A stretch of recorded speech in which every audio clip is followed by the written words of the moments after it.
Let's go and file new project from template again. And this time let's go through a few of these templates just to explain what they kind of do. On the electronic template, we have a lot of different synthesizers.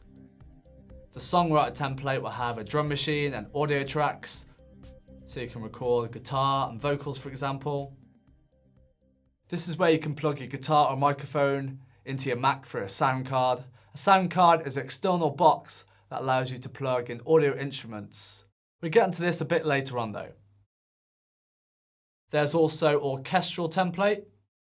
This has loads of software instruments and samples of orchestral instruments. This template might be handy for orchestral or film music writing.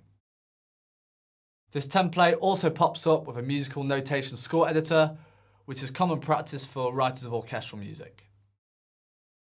The next template is Multitrack. This is for recording many different tracks. This might be useful if you're recording a live band or a live drum kit. All of these templates are great to learn from, but I think it's much better to start from a blank template and build your own customized templates. This way your templates would be more unique sounding and you get more of a feel and comfort from actually making your own templates. Presets are great to learn from, but you should always be striving for customization. If you look to the left of this window, you'll see a folder called My Templates. This is where if you save your own template, it will show up here, so you can easily access your own templates when creating your own music. Below here, there's also a section called Details.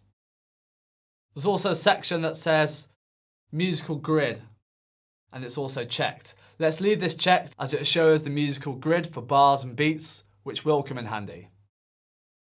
Next, we have the tempo for the track, so we can choose our tempo, or we can just tap in the tempo. So if you have a tempo in your head, but you don't actually know the number, you can just tap it in here.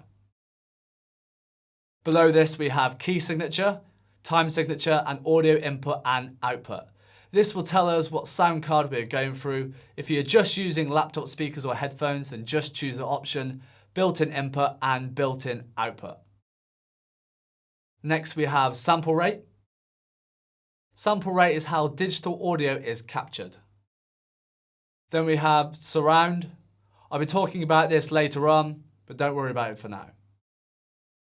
For now, let's cancel all this and go to File, New. This will bring us to a blank project with standard settings in the background. This window pops up and asks us what type of track we'd like to insert into our project. Here we have software instrument, which means software or virtual instrument. These instruments are triggered by Midi and can be played with a Midi controller or by Logic's musical typing. Also, we have the option to choose audio track. This is for live instruments or audio instruments. These are things like guitar or a microphone. Next there is drummer. This is brand new to Logic Pro 10 here. They've actually recorded several real drummers all playing different rhythms, styles and beats. These can all be manipulated later on too. Drummer is a fantastic tool for easily editing drums and loops. We will go into the drummer feature in more detail in a later chapter though. Next in the window we have external Midi. This is for old synths and drum machines. Let's not worry about this for now because we will not be talking about this in introduction course. Then we have guitar and bass. This is an audio track designed for just guitars and basses.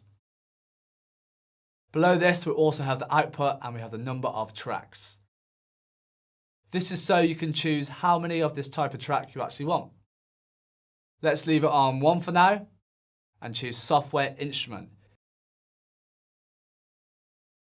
Here it brings up the default instrument, which is an electric piano. If you have your MIDI controller plugged in, go ahead and play a few notes. If you're not using the MIDI controller, hit Command K and bring up musical typing just to test out a few of the notes.